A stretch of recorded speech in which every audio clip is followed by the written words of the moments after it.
The morning alarm screamed through the underground tunnels like it had every day for the past 15 years. Kang Dae-ho rolled off his thin metal bed and pulled on his work clothes. The fabric was rough and stained with dirt from the mines. He looked at his reflection in the cracked mirror. Gray hair where there used to be black. Deep lines around his eyes. He was only 52, but the alien work camps made everyone look older. Dae-ho had been an admiral once. He commanded Earth's defense fleet when the Valerian Empire came. Their ships appeared in the sky like black clouds blocking out the sun. The battle lasted 3 days. Earth lost. Now he spent his days digging rocks from deep holes in the ground. The Valerians wanted Earth's rare metals. They made humans do the dangerous work while they watched from safe places above. The tunnel shook as heavy footsteps walked overhead. The aliens were checking on their workers again.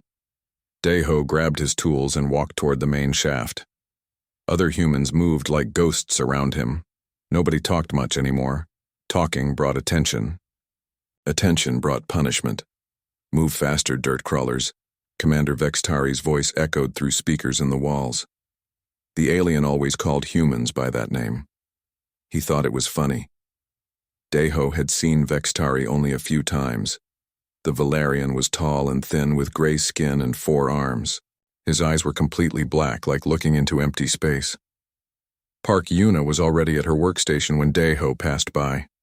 She used to design spacecraft engines before the war. Now she fixed the alien machines that broke down in the mines. Her small hands were perfect for reaching into tight spaces. The aliens liked that about humans. They could fit where the bigger aliens could not go. Yuna looked up and caught Dae-ho's eye for just a moment. She made a tiny signal with her fingers. 3 taps, then 2. It was code. She had news to share later. The workday started like all the others. Humans with their simple tools dug into the earth while alien machines sorted through the rocks they pulled up. The air was thick and hard to breathe. Many workers coughed all the time now. Some had stopped coming to work. Nobody asked where they went. During the lunch break, Dae-ho found a quiet corner near the old equipment storage. Yuna appeared a few minutes later. She looked around to make sure no one was watching. "I heard something yesterday," she said in a very quiet voice. "The guards were talking. They think humans can't understand their language, but I learned some of it." Dae-ho moved closer. "What did they say?" "They're planning something big. In 3 months, they want to move all humans off Earth. They found prison worlds where they can keep us. Only the best workers will stay here as slaves." The words hit Dae-ho like a punch in the stomach. Prison worlds were worse than the work camps. They were places where aliens sent people to die slowly. "Are you sure?"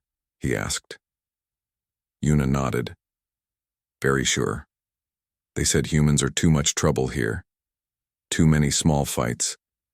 Too hard to control. They want to separate us and break our spirit completely." That evening, Dae-ho could not sleep. He kept thinking about what Yuna had told him. For 15 years, humans had accepted their fate. They worked, they suffered, and they died quietly. But now the aliens wanted to take away even this terrible life. He remembered the young rebel who sometimes visited the work camps.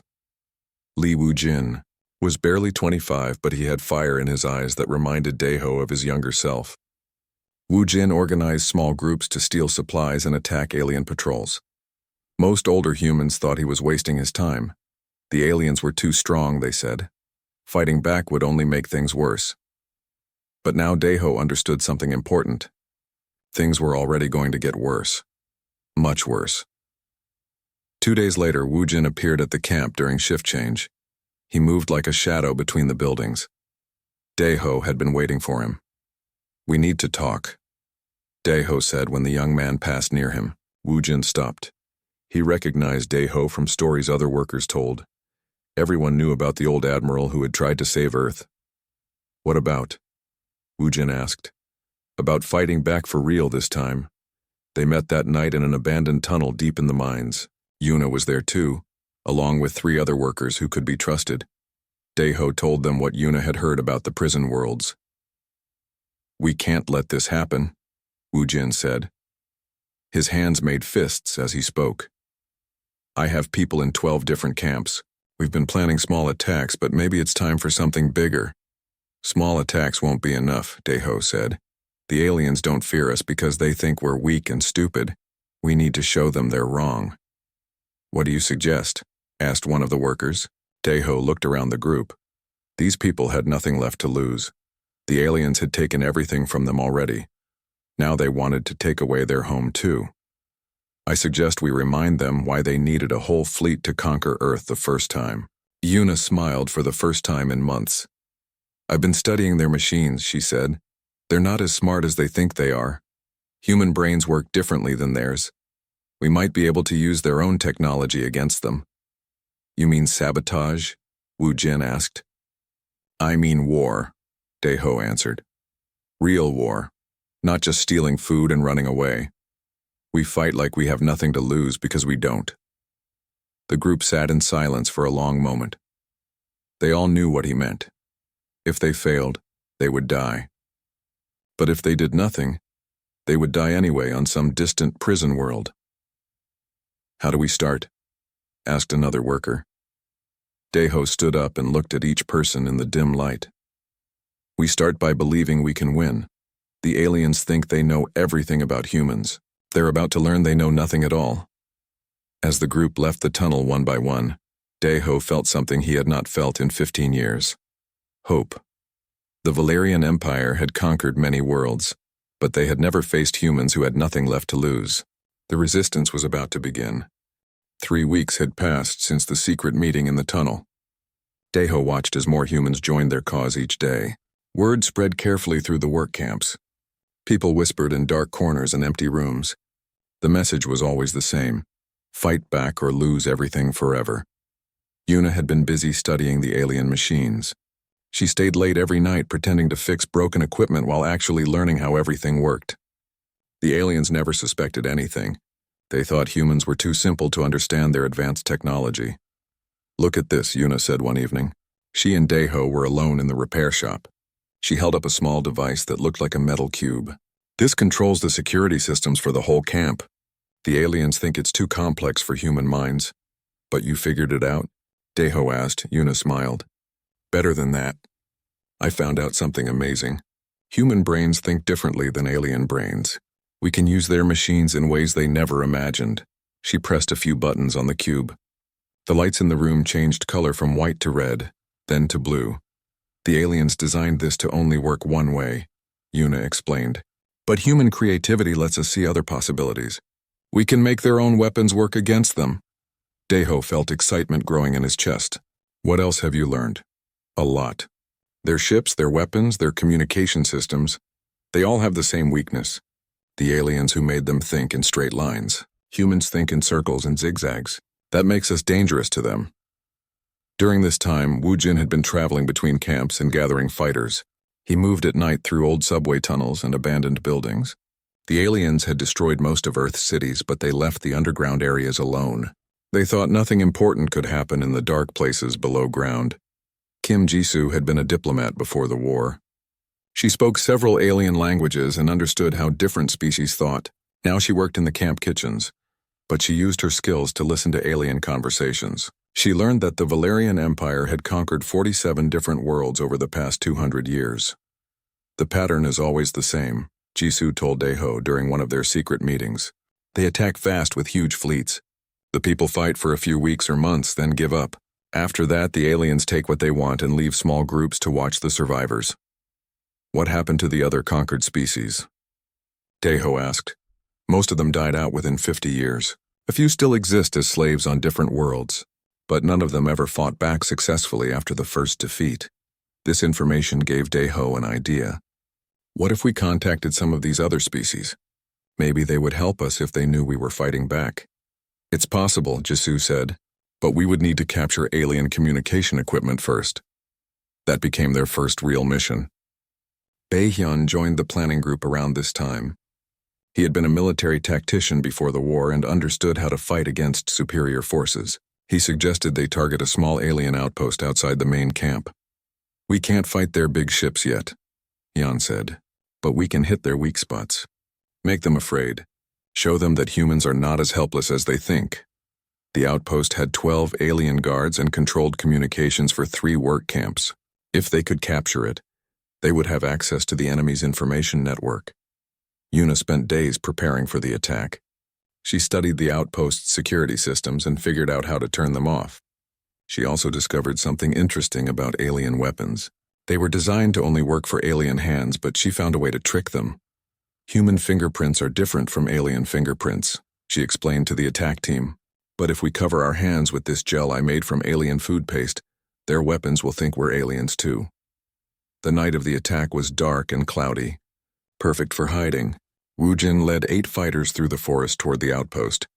They moved like ghosts, making no sound as they got closer to their target. Daeho watched from a hill nearby.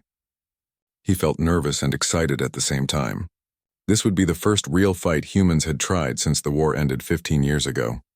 Yuna's plan worked perfectly. She turned off the security systems from outside the building. The alien guards had no warning when human fighters appeared in their control room. The aliens were so surprised they barely had time to reach for their weapons. The fight was over in minutes. The humans used the aliens' own weapons against them, just as Yuna had planned. For the first time since the war, humans had won a battle. But the victory brought new problems. The aliens would notice when the outpost stopped responding to their calls. They would send more guards to investigate.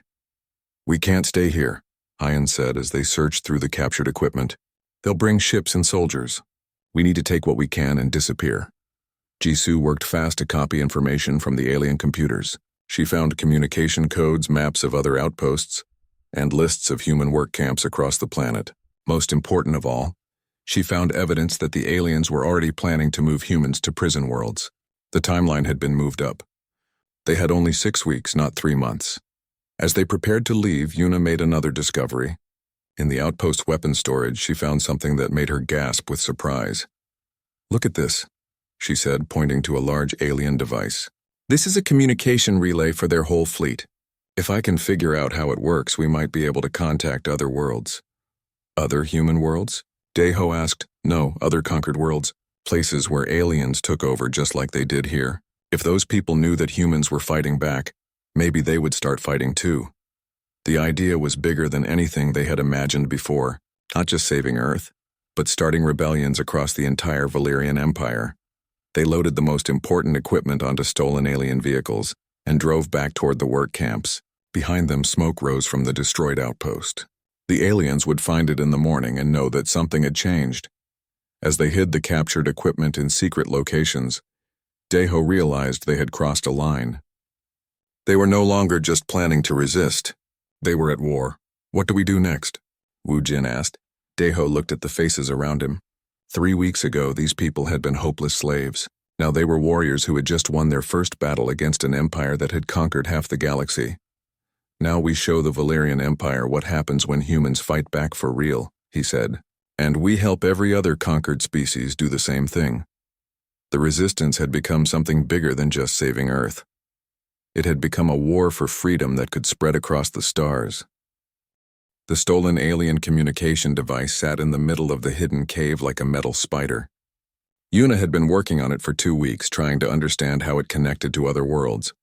Her fingers were sore from pressing tiny alien buttons, but she never stopped trying. "I think I found something," she said to Daeho one morning.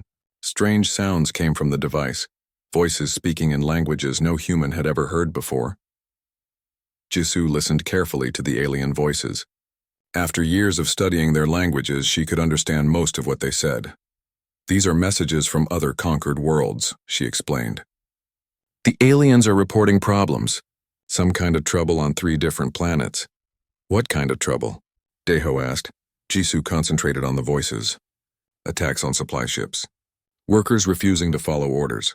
Some places have stopped sending resources to the Empire." Daeho felt his heart beat faster. "Other species are fighting back?" "It sounds like it." "And listen to this." Jisoo pointed to the device as a new voice began speaking. "They're talking about Earth. They know about our attack on the outpost. They're worried that our rebellion might spread to other worlds." This was exactly what they had hoped for. Word of human resistance was already traveling through the alien empire. Other conquered peoples were getting brave enough to fight their own oppressors. Minho joined their group around this time. He had been a business manager before the war and understood how to organize complex operations. He suggested they needed better ways to move supplies and information between different resistance groups. "We're not just fighting the aliens anymore," Minho explained to the leadership group. "We're running a war across multiple planets.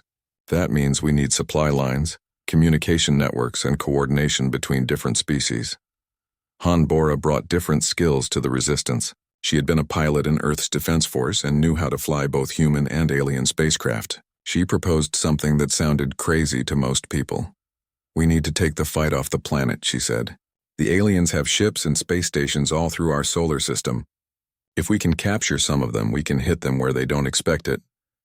"That's suicide," one of the other fighters said. "We barely know how to fight on the ground. Space combat is completely different." But Deho saw the wisdom in Bora's idea. "The aliens think we're stuck on Earth. They expect us to hide in caves and tunnels. If we attack their space installations, it will shock them." Plus, Yuna added, "I've been studying their spacecraft designs. Like everything else they make, alien ships are built to work only one way. But humans might be able to use them in ways the aliens never thought of." The plan they developed was bold and dangerous. They would capture a small alien patrol ship, learn how to fly it, then use it to attack larger targets in space. The alien patrol ships visited Earth regularly to check on the work camps. If they could take one without alerting the main fleet, they might have a chance. The opportunity came 3 days later. A single alien patrol ship landed near the mining complex to deliver new equipment. It had only 4 crew members and was lightly armed. Perfect for their first space operation. Bora led the attack team while Yuna provided technical support. They waited until the alien crew was inside the mining complex, then struck fast and silent. The aliens never had a chance to send a warning signal.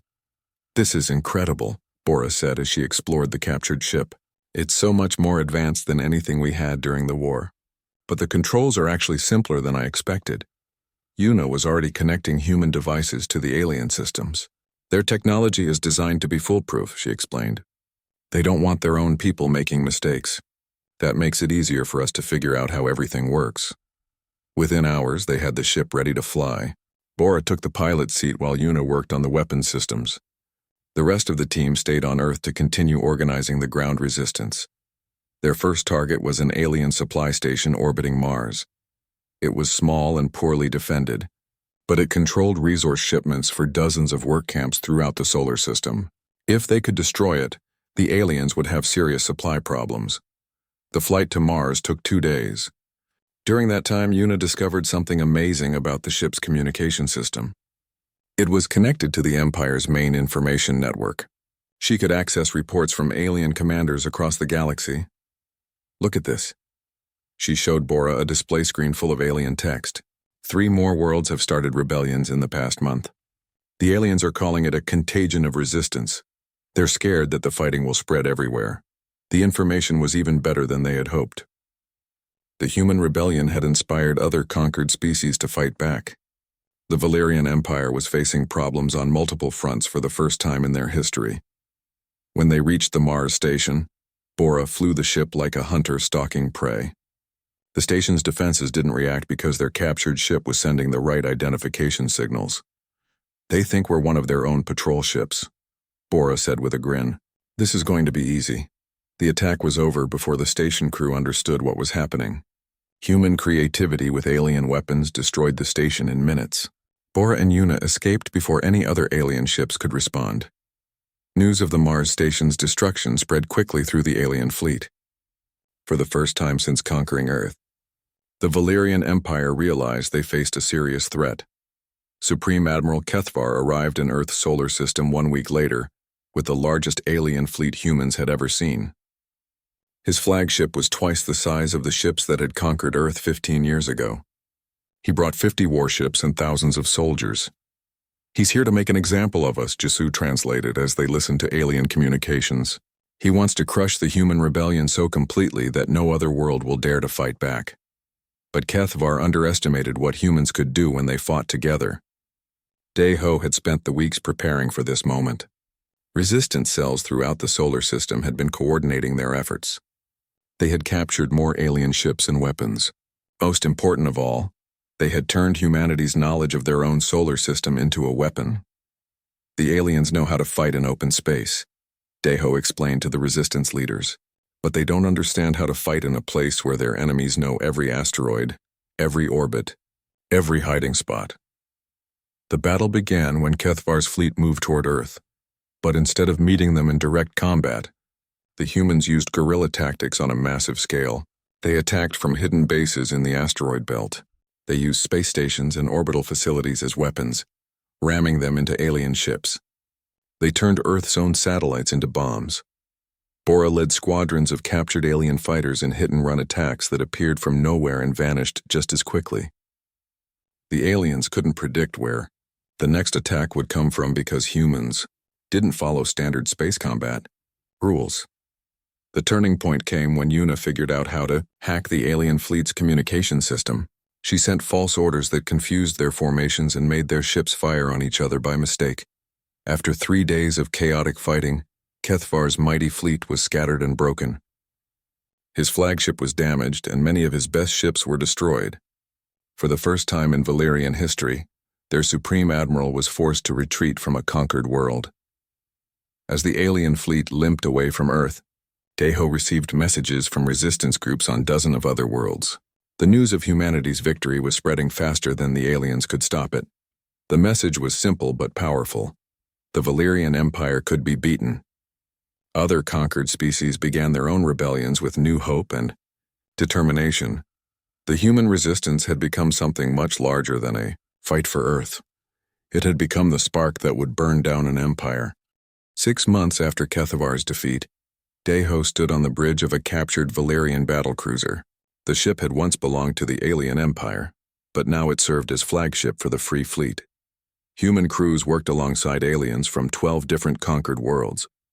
The sight still amazed him. "Admiral, we're receiving transmission from the Kelmar Resistance," said Lieutenant Songnari. She had been an intelligence officer before the war, and now served as the fleet's communications specialist. "They've successfully liberated 3 more star systems." Deho nodded as he studied the star maps on the main display. Red dots showed Valyrian-controlled systems.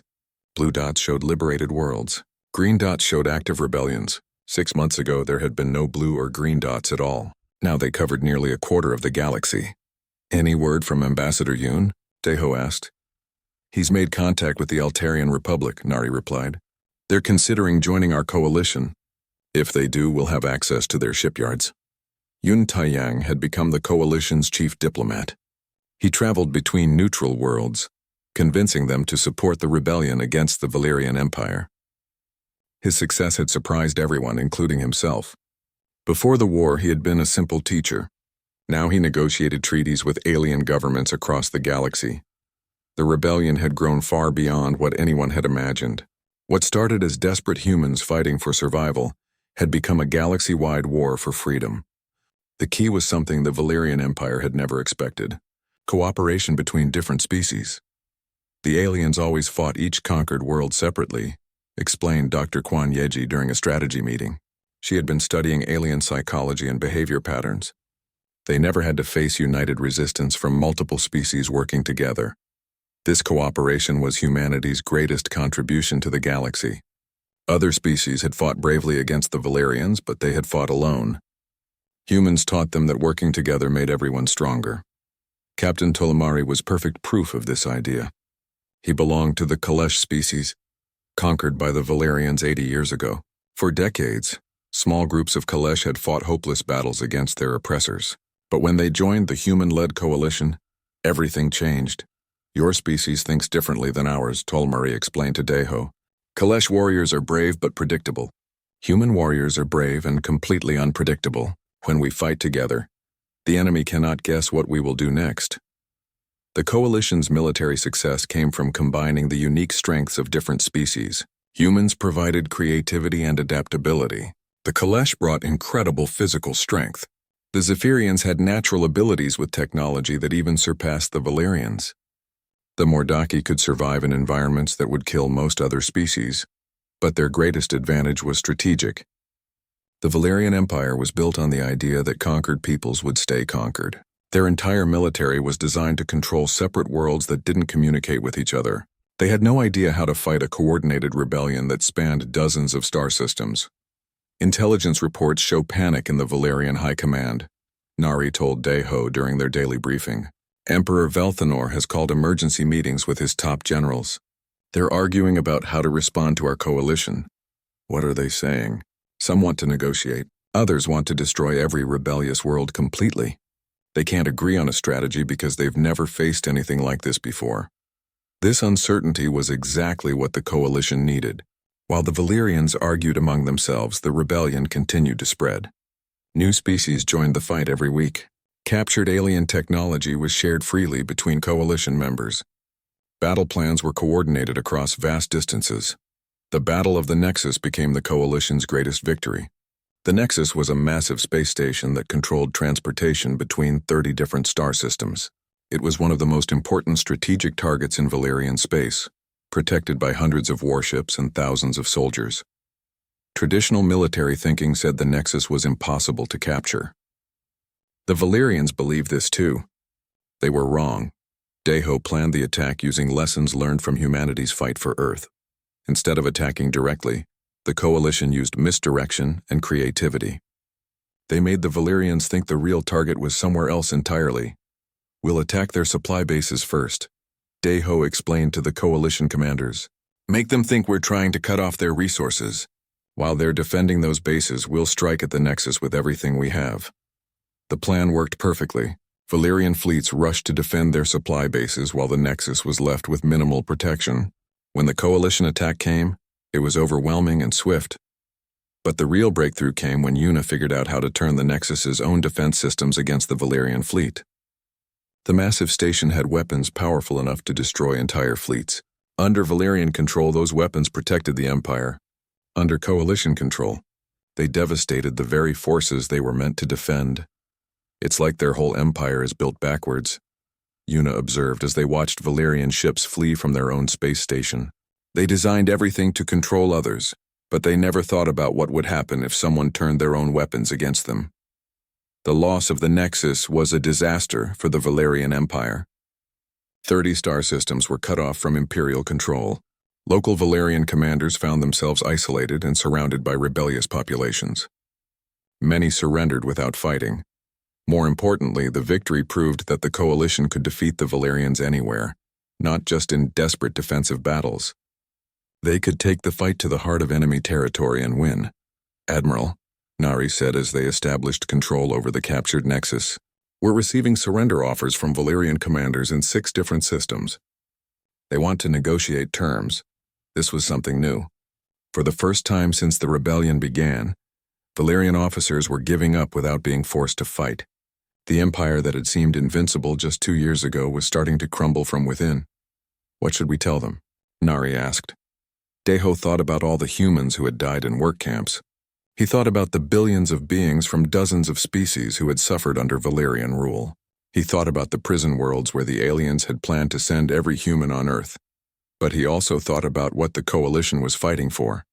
Not revenge, but freedom. Not conquest, but liberation. Tell them the same thing we tell everyone, he said finally. Join us as equals or face us as enemies. But the days of the Valerian Empire ruling over others are finished. As word of their victory spread across the galaxy, more worlds declared independence from Valerian rule. The empire that had dominated space for centuries was falling apart, one system at a time. Emperor Velthanor's desperate response was to threaten the complete destruction of all rebellious worlds. If he couldn't rule them, he would make sure no one else could either. The final battle for the future of the galaxy was about to begin. The message from Emperor Velthanor reached every world in the galaxy at the same time. His ancient face appeared on screens across thousands of star systems, speaking words that chilled the hearts of billions. For 800 years, the Valerian Empire has brought order to this galaxy, the Emperor said. His voice was cold and filled with rage. We will not allow rebellious creatures to destroy what we have built. Any world that continues to resist us will be completely destroyed. We have the power to burn entire planets. Do not test our resolve. Choi Jae-won was only 19 years old, but he had already fought in 12 battles against the Valerian Empire. Like many young humans, he had grown up during the rebellion. He knew no life except war against oppression. Is he serious about destroying whole planets? Jiwan asked Admiral Deho as they watched the Emperor's threat. Very serious, Deho replied. The Valerians have planet-killing weapons. They've used them before on worlds that couldn't defend themselves. Then we have to stop him. Deho looked at the young soldier with respect. Jaewon represented everything good about humanity's future. He was brave without being reckless, determined without being cruel, and willing to fight for others' freedom as much as his own. Yes, we do, Deho agreed. But this won't be like our other battles. Velthanor is gathering every ship and weapon the Empire has left. This will be the biggest space battle in galactic history. The Coalition's response came from an unexpected source. Ambassador Yoon Taeyang had been on the Valerian homeworld when the Emperor made his threat. Instead of fleeing, he requested a meeting with the Valerian High Council. He's either very brave or very stupid, Song Nari observed as they tracked Yoon's location, walking into the heart of enemy territory when they're threatening to destroy everything. Dr. Kwon Yeji understood Yoon's strategy better than most. He's gambling that not all Valerians support their Emperor's plan to destroy worlds. Some of them might prefer peace to total war. This gamble proved correct. While Emperor Velthanor prepared his war fleets, dissent grew within the Valerian government. Many Valerian citizens were horrified by their Emperor's threat to commit genocide across the galaxy. They had conquered other worlds, yes, but completely destroying them was different. My sources inside the Valerian government say there's a civil war starting, Nari reported during a coalition strategy meeting. Some Valerian military commanders are refusing to follow orders to destroy planets. The intelligence was encouraging, but the coalition couldn't wait for Valerian internal politics to solve the problem. Velthanor still controlled enough firepower to destroy dozens of worlds before his own people could stop him. We need to end this war quickly, Deho told his commanders. Every day we wait gives Velthanor more time to position his planet killers near our worlds. The final battle plan was the most complex operation in coalition history. They would attack the Valerian homeworld directly, but not to conquer it. Their goal was to capture or kill Emperor Velthanor before he could order the destruction of rebellious planets. Han Bora, now a squadron commander in the Free Fleet, led the first wave of attacks. Her pilots flew captured Valerian fighters mixed with ships from a dozen different species. The diversity was their strength. The enemy couldn't predict their tactics because every species fought differently. Remember, Bora told her pilots before the battle, we're not trying to destroy the Valerian homeworld. We're trying to save it from its own emperor. Many Valerian civilians don't support this war. Protect them when possible. This approach confused the Valerian defenders. They expected the coalition to attack with hatred and revenge. Instead, coalition forces tried to minimize civilian casualties while focusing on military targets. Some Valerian soldiers stopped fighting when they realized their enemies were showing mercy, that their own emperor would not. The space battle around the Valerian homeworld lasted 3 days. Ships from 50 different species fought alongside each other with perfect coordination. The Valerian fleet was larger, but the coalition forces were more adaptable and creative. Yuna's technical innovations proved decisive once again. She had figured out how to hack Valerian command systems on a massive scale. During the height of battle, she took control of 12 enemy battleships and turned their weapons against Velthanor's flagship. Target their engines, not their life support, Yuna instructed the coalition gunners. We want to capture the Emperor, not kill him. While the space battle raged overhead, Ambassador Yoon was working on an even more important mission. He had convinced a group of Valerian council members to organize a government coup against their emperor. Your emperor has gone insane with power, Yoon told the Valerian conspirators. He would rather destroy the galaxy than admit he was wrong about ruling over others. Is this really the legacy you want for your people? The coup succeeded just as coalition forces reached Velthanor's flagship. The emperor was arrested by his own guards while trying to activate planet-killing weapons. The war ended not with a final explosion, but with Valerian citizens choosing peace over destruction. In the months that followed, Ambassador Yoon worked with former Valerian leaders to create something that had never existed before, a galactic government based on cooperation instead of conquest. We call it the Syndicate of Free Worlds, Yoon explained to the new Galactic Assembly. Representatives from over 200 species listened as he described the new system. Every world governs itself, but we work together on issues that affect everyone. No species rules over others. No empire decides the fate of entire planets. Dr. Kwan Yeji became the syndicate's first director of species relations. Her job was to help different species understand each other and work together peacefully. It was challenging work, but rewarding. The Valerians taught us something important, she said during the syndicate's founding ceremony. Diversity isn't weakness. Differences between species make us stronger when we cooperate instead of compete. Even former Valerian worlds joined the syndicate eventually. Without their emperor's supremacist ideology, many Valerians proved to be reasonable people who wanted peace as much as anyone else. 5 years later, J1 served as a captain in the syndicate defense fleet. The young man who had grown up during wartime now helped protect the peace that so many had died to achieve. His ship was patrolling near the galaxy's outer rim when they encountered something troubling. Scouts from a new aggressive empire that was expanding into syndicate space. Sir, J1's communications officer reported, they're demanding that we surrender and submit to something called the hegemony. They say resistance is futile because they've never been defeated. J1 smiled as he looked at his bridge crew. Humans worked alongside Valerians, Kalesh, Zephyrians, and 8 other species. They were united not by conquest but by choice. Send them a message, J1 ordered. Tell them about a species called humans who were conquered by an empire that thought it was invincible. Tell them what happened when those humans decided to fight back. And if they don't listen, his tactical officer asked. J1's smile grew wider. Then they'll learn what the Valerian Empire learned. When free people work together, no tyrant is safe, no matter how powerful they think they are. The message was sent across syndicate space within hours. 200 worlds began preparing for war again. But this time they were ready. The galaxy had learned that cooperation was stronger than conquest, that diversity was more powerful than uniformity, and that the spirit of freedom could never be truly defeated.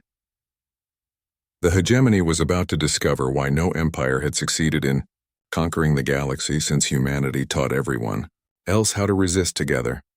In a small apartment on Earth, Admiral Kang Daeho read news reports about the new threat. He was old now, with gray hair and tired eyes, but he still remembered the day he decided to fight back against impossible odds. He smiled as he thought about humanity's greatest gift to the galaxy, the knowledge that ordinary people could do extraordinary things when they refused to give up hope. The war for freedom never truly ended, but neither did the determination to fight for it.